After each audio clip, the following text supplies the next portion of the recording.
একজন হামজা চৌধুরীর কাছে কি ভারত হেরে গিয়েছে, নাকি দলগতভাবে বাংলাদেশ ভারতকে হারাতে পেরেছে? ভারতীয় ফুটবলের যে উত্থান, র্যাঙ্কিংয়ের দিক থেকে বলেন, সকল দিক থেকে তারা বাংলাদেশ থেকে অনেক দূরে এগিয়ে। তারপরও বাংলাদেশ এত পিছিয়ে থাকার পরও ভারত কেন বাংলাদেশকে পরাজিত করতে পারল না? তারকা খ্যাতি ঠাসা এই ভারতীয় দলে কি নেই? ভারতের তারা হোম অ্যাডভান্টেজ পাওয়ার পরও বাংলাদেশকে পরাজিত করতে পারেনি, বরং সেই ম্যাচে বাংলাদেশ যে জেতেনি এটার জন্য কিন্তু বাংলাদেশ দলকে, এমনকি বাংলাদেশ দলের কোচ ক্যাবরেরাকে সমালোচিত হতে হয়েছিল। তবে অবশেষে বাংলাদেশে যখন ভারত অ্যাওয়ে ম্যাচ খেলতে আসলো, হোম অ্যাডভান্টেজ বাংলাদেশ খুব ভালোভাবে কাজে লাগিয়েছে। অবশেষে দীর্ঘ প্রতীক্ষার অবসান ঘটানো এবং বাংলাদেশ 1-0 গোলের জয়ে ভারতকে চরম লজ্জা উপহার দিল। দীর্ঘ 22টা বছর বাংলাদেশ ভারতের সাথে কোনো ফুটবল ম্যাচ তারা জিততে পারেনি এবং অবশেষে দীর্ঘ প্রতীক্ষার অবসান ঘটিয়ে সক্ষম হয়েছে। এই বাংলাদেশ ফুটবল যেন নতুন বাংলাদেশ ফুটবল দলে পরিণত হয়েছে। মনে হচ্ছে যেন তারা ব্রাজিল বা আর্জেন্টিনার মতো নান্দনিক ফুটবল খেলা তারা উপহার দিচ্ছে। অথচ বাংলাদেশ একসময় এই ফুটবল প্রেমী দলটা, এই দেশটায় এই যে এমন একটা সময় তাদের গিয়েছে যে দর্শকে মাইকিং করেও তারা লোক আনতে পারেনি। ক্রিকেটের ক্ষেত্রে জনপ্রিয়তা বাংলাদেশ অনেক দূর এগিয়ে যেতে সক্ষম হয়েছে এবং অনেক জনপ্রিয়তা অর্জন করতে পেরেছে, কিন্তু ফুটবলের ক্ষেত্রে বাংলাদেশের অবস্থা এতটা ভালো পর্যায়ে ছিল না। মাইকিং করা হয়েছে, খেলার কথা বলা হয়েছে, জনগণকে উদ্বুদ্ধ করা হয়েছে, ফ্রি টিকিটের ব্যবস্থা করা হয়েছে, তাও স্টেডিয়ামে লোক আসেনি ফুটবল খেলা দেখার জন্য। তারা কিসের জন্য আসবে, তারা কার খেলা দেখবে, এমন কে আকর্ষণ তৈরি করতে পেরেছিল যে তার টানে বাংলাদেশের জনগণ তারা খেলা দেখতে আসবে? কিন্তু এই হামজা চৌধুরী যেন এমন এক জাদুর কাঠি হয়ে বাংলাদেশে আবির্ভূত হয়েছেন। হামজা চৌধুরী যখন তিনি বাংলাদেশ দলে আসলেন, তখন যেন বাংলাদেশ দলের একটা নতুন প্রাণ ফিরে পেল এবং বাংলাদেশ তাদের সেই খোলস ছেড়ে বের হয়ে আসলো।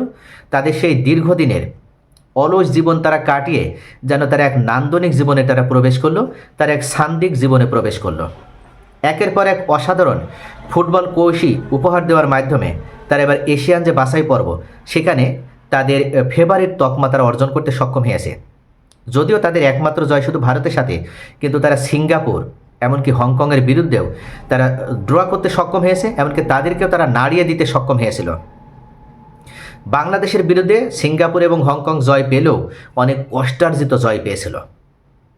বাংলাদেশ ঠিকই তাদেরকে এটা উপলব্ধি করাতে পেরেছে, রিয়ালাইজ করাতে পেরেছে যে এই বাংলাদেশ আর আগের সেই বাংলাদেশ নয়। এই বাংলাদেশে এখন একজন হামজা চৌধুরী আছে, এই বাংলাদেশে এখন সামিদ শোভ আছে, কিউবা মিশেল আছে, জায়ানের মতন উঠতি তারকারা রয়েছে, এমনকি ফাহমিদুল রয়েছে। এই বাংলাদেশ আর সেই বাংলাদেশ নেই। এমনকি এই বাংলাদেশের সামনে যদি এখন বিশ্ব চ্যাম্পিয়ন আর্জেন্টিনাকেও নামিয়ে দেওয়া হয়, তাহলেও মেসিদেরকে চরম বেগ পেতে হবে বাংলাদেশের বিরুদ্ধে জয় পেতে হলে। প্রিয় দর্শক, ভারতকে এমনভাবে লজ্জা উপহার দিল, আর এই লজ্জাটা যেন বাংলাদেশ ভারতকে উপহার দেওয়ার জন্য দীর্ঘ 22 বছর যে অপেক্ষা করতে হলো, এটার পেছনে কিন্তু বাংলাদেশ ফুটবলে যে ষড়যন্ত্র হয়েছে সেই ষড়যন্ত্রই দায়ী ছিল। সেই যে 2002 সালে সেই যে 2003 সালে বাংলাদেশ সাব চ্যাম্পিয়নশিপের সেমিফাইনালে ভারতকে পরাজিত করেছিল, এরপর যেন বাংলাদেশ শুধু নিজেদেরকে খুঁজে ফিরেছে। বাংলাদেশ আর কখনো সেভাবে নিজেদেরকে মেলে ধরতে পারেনি।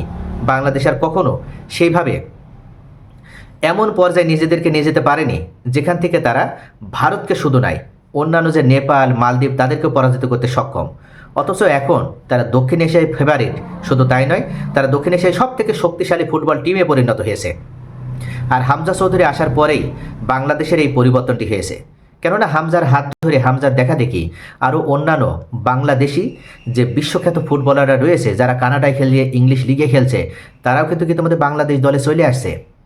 এবং এই মুহূর্তে আপনি জানেন কি না, দক্ষিণ এশিয়াতে কিন্তু যতগুলো রাষ্ট্র আছে, প্রত্যেকটা রাষ্ট্রের ভিতরে যারাই ফুটবল খেলে, সকল রাষ্ট্রের ভিতরে হামজা চৌধুরী কিন্তু সবথেকে দামি ফুটবলার।